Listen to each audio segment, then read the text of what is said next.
യോശുവನು ಕಾಲೇಬನ ಹೇಳ್ತಾ അവർ ಇದ್ದಾರೆ, ശക്തന്മാരാണ്, ಅವರು ಬಲಶಾಲಿಯಾಗಿದ್ದಾರೆ, അവർക്ക് പവർ ഉണ്ട്. ಅವರಿಗೆ ಪವರ್ ಇದೆ. എന്നാൽ നമ്മുടെ ദൈവം അതിനേക്കാളും ശക്തനാണ്. ಆದರೆ ನಮ್ಮ ದೇವರು ಅವರಿಗಿಂತಲೂ ഈ ಬಲಶಾಲಿಯಾಗಿದ್ದಾನೆ. 12 പേർ ഒരുമിച്ചാ പോയത്. ಈ 12 ಜನರು ಒಮ್ಮನಸ್ಸಿನಿಂದ ಹೋದಂತದ್ದು, ഒരുമിച്ചാണ് ജനങ്ങളെ കണ്ടത്.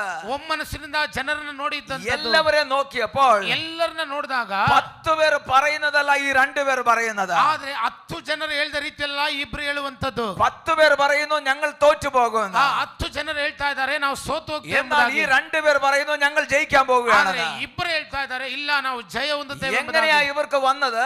ಹೇಗೆ ಇವರಿಗೆ ಆ ಮಾತು അവർ ಬಂತು? നെഗറ്റീവ് ആയി തിങ്ക് ചെയ്യുമ്പോൾ ಅವರು ನೆಗೆಟಿವ್ ಆಗಿ ಯೋಚನೆ ಮಾಡುವಾಗ യോശുവയും കാലേബും പോസിറ്റീവ് ആയി തിങ്ക് ചെയ്യുന്നു. ಯೋಶುವ ಕಾಲೇಬನು ಪಾಸಿಟಿವ್ ಆಗಿ ಯೋಚಿಸ್ತಾ ഇന്ന് പകൽ ಇದ್ದಾರೆ. നമ്മുടെ ജീവിതത്തിൽ ജയം ലഭിക്കണമെങ്കിൽ ಈ ಬೆಳಗಿನ ಸಮಯದಲ್ಲಿ ನಮ್ಮ ಜೀವಿತದಲ್ಲಿ ಜಯ ಸಿಗಬೇಕು. നെഗറ്റീവ് ആയി സംസാരിച്ചിട്ട് കാര്യമൊന്നുമില്ല.